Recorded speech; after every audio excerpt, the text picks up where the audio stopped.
Namaskaram. 1000 names and 1000 stories.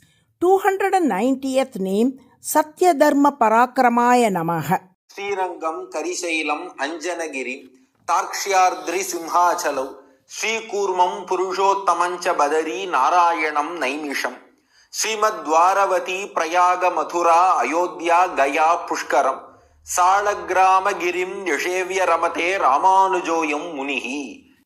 The following shloka enumerates the sacred places visited by Ramanuja.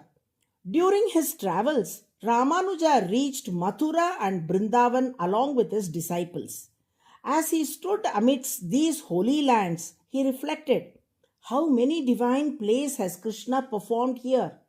Each one is a marvel of divine wonder and supreme power.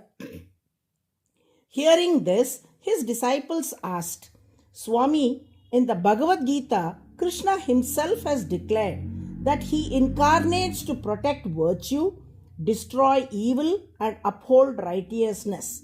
If that is his purpose, why does he engage in these divine wonders? Is there any real benefit to these playful acts? Smiling, Ramanuja replied, the significance of his divine plays can be understood from two perspectives. One from the standpoint of the ignorant or the ordinary people, and another from that of the learned scholars. The disciples asked, what are they? Ramanuja answered, first I will explain the benefit for ordinary people. Even those who have studied the Vedas, listened to the teachings of great scholars, and practiced austerities to know God may still struggle to attain him. However, through Krishna's divine play, even the most ordinary people are easily drawn towards him. When people see this little boy stealing butter, mischievously going from house to house, troubling the women, and playing with them, even the simplest of villagers start to feel a sense of belonging, thinking, is he not our own child? Their love for Krishna naturally begins to grow. Thus, Krishna performed such playful leelas so that even those without Vedic knowledge or deep devotion would be drawn towards him and develop love for him. The disciples asked, what are the benefits for the scholars? Ramanuja responded, the Upanishads, which are the essence of Vedanta, convey profound and difficult meanings. However, Krishna has explained these in a simple manner through his divine play. I will now share a few examples. Didn't Krishna suck out the poisonous milk from Putana's two breasts and destroy her? Putana represents our ignorance. Her two breasts symbolize ego, the I, ahankara, and mine, the attachment or mamakara. If we surrender to Krishna's divine feet, he will drain away our ego and attachment, removing our ignorance. Through Putana Moksham, Krishna teaches us this profound truth. We know the story of Krishna dancing on Kaliya. That serpent, Kaliya, represents our own mind. Just as a snake moves in a winding, twisted manner, our mind too does not travel in a straight path but wanders in many directions. If we hold on firmly to Krishna's divine feet, he will bring our restless, turbulent mind under his control.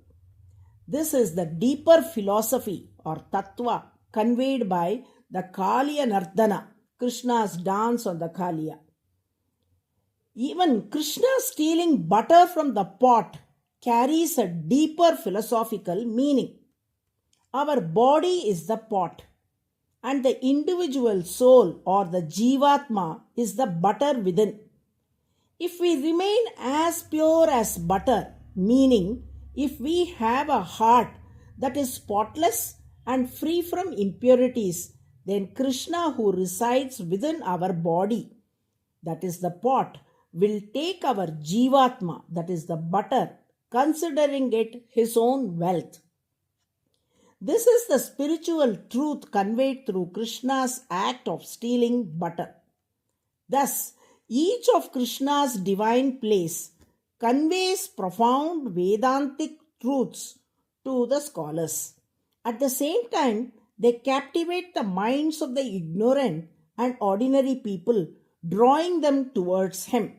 His divine nature and actions are never without a purpose. They uplift and transform all who behold him.